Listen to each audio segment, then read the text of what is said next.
YouTube, what the crap's going on? HeirofCarthage here, back on Total War Rome 2, and I'm going to bring you the next faction in the Viking Forefathers. This will be the final one. So you had the Danes, the Jutes, and the Jutes. If you haven't watched the other two videos, go watch them first. You need to start with the video on the Danes, because I actually don't cover all the units here, because many of the units remain the same between the three factions.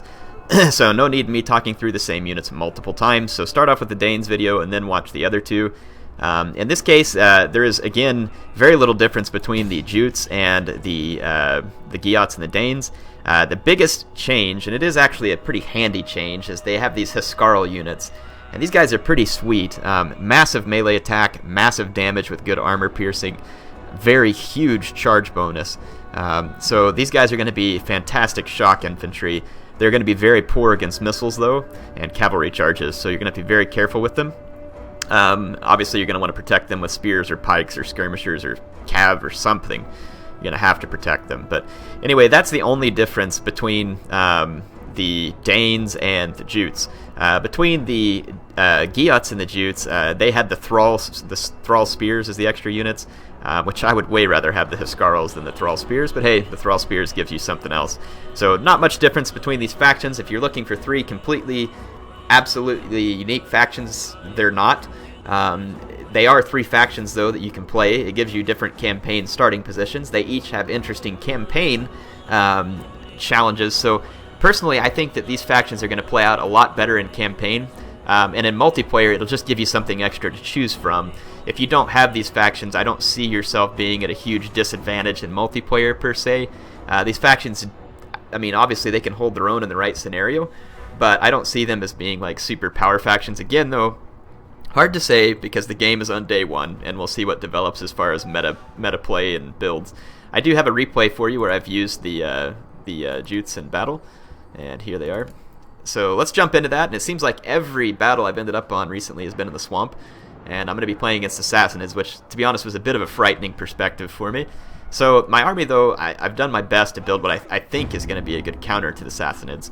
The Assassinids are no doubt going to be using their excellent shock cav, so I brought excellent melee cav, which should be very good at countering shock cav in prolonged combat. So I've got 4 Nordic Horse Lords, and they're supported by 2 Nordic Levy Spearmen, and then I've got 3 Nordic Pikemen in the center, and then I've got my main line, I've got 2 Nordic Warriors, just to have something besides axe infantry with a couple of javelins, and then I've got 4 Huscarls right down the center.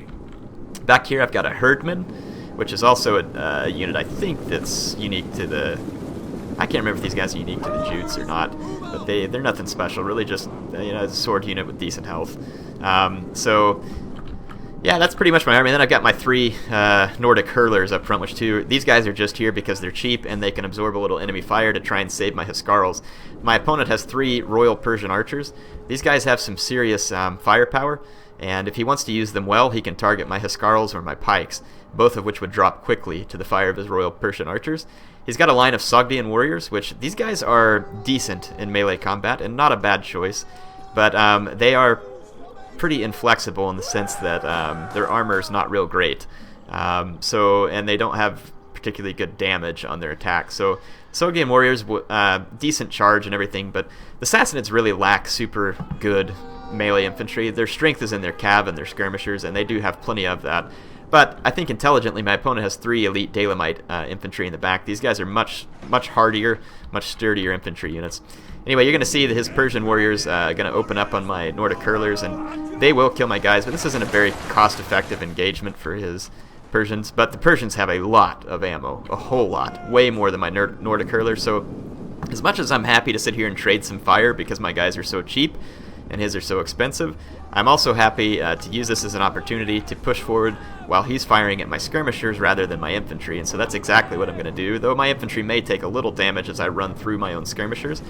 Obviously, so my strategy here is pretty simple. Lead with the pikes so that his shock cavalry has no way to disrupt my Huscarls, and they would be forced... I'm trying to force his pikes. Oh, I don't have my paint tools turned on. I wonder if you can get them in here.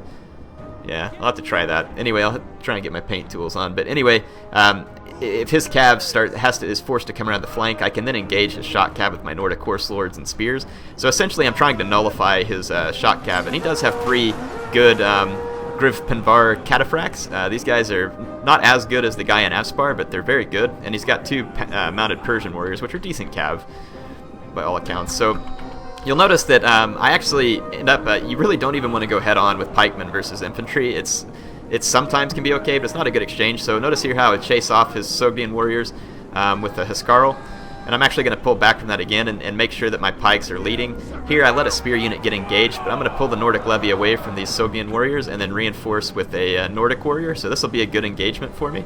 And then over here, pushing back his cavalry, and so my own can move in. So again, you can see that my pikes have presented a front here, and it's going to create problems for his men. My hurlers continue to fire, and they're not going to get a lot of kills. In fact, this unit has, well, actually, they've got 54 kills. That's pretty good.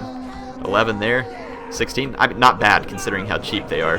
But now his infantry doesn't have the support of the Cataphracts. I do a quick charge with my Huskarls, and they are going to own these Sogdian warriors on the charge. And it actually kind of looked like they added some axe animations there, which would be great. And you can see now I'm just going to reinforce this fight with my Nordic pikemen, because here comes my opponent's Cataphracts. He is going to charge into the back of his own men. But you can see my pikemen being here, and pikes do have bonuses versus cavalry. And they are going to mess up his cavalry real bad, real fast. So this reinforcing of my Huskarls with the pikes was extremely damaging to his Grivpenvar Cataphracts, so it's going to be very bad for him. So the infantry engagement is over just that quick. My Huskarls just absolutely crushed his Sogdian warriors almost entirely in just that short time. So I think that's going to be one of the strengths. Now, right here, he gets an excellent charge into my Nordic warriors with his Persian mounted warriors, but I have spears nearby. And we should be able to reinforce. And again, the main infantry fight here has gone very poorly for my opponent because of the Huskarl attack that I ran. And again, my pikes are just making it difficult for him to get the charge lanes he wants. I don't know if he's trying to move through or not here, but his Grivpenvar Cataphracts get caught. Most of his cavalry is dead, which means his archers, which are expensive, are now open to my elite melee cav. And these guys will kill his archers. So yeah, they're being assaulted. My guy's coming out of the swamp over here, so they are moving a little slow because they have to come through this, and they're going to hit these Royal Persian archers. So yeah, and this is where the ignore terrain feature could be used to quite good effect. Moving through the water normally makes you guys go slow, but if you have one of those units that can ignore terrain, go very well. So now I can throw my Huskarls in to pull down his elite Dalamite infantry, and pull them down they will. And then I'm outflanking with Nordic levy. My opponent's army is pretty much wrapped up at this point, so this went better than I expected versus the Sassanids, but you know, again, I think it's a decent plan. Just supporting the Huskarls with the pikes gives me a combination of attack and cavalry defense. It's not going to work perfectly. All of these units are very vulnerable to missiles, so I think the counter to this type of thing would just be for my opponent to use his missiles more effectively. But it was fun games. He did recognize me as a nice guy. I'm glad I got to play some games with you. Hope you're enjoying the videos, and I hope you're enjoying Attila. So, and that's all I have for you from these guys. Let's take a look at the stats. So now you have a look at the Viking Forefathers Culture Pack, so you can decide whether or not it's for you. If you don't have it, if you pre-ordered, you automatically have it, so nothing wrong with that. But again, if you're thinking of buying it, you'll see what you get. Again, and I forgot to show these guys campaign position. I like the campaign options that the Viking Forefathers offer better than the multiplayer options, but again, those Huskarls are probably my favorite unit that comes out with the pack. Very cool units. And should create some interesting challenges for opponents in multiplayer to have to, you know, try and shoot them or charge them to death in order to get rid of them, because otherwise they will wreck infantry, is what it appears. So they're the same as the other Vikings, plus 75% from sacking and looting. And then they have this Despoilers trait here, which is extra income for every enemy unit destroyed. That's pretty cool. And then 200% income from raising settlements.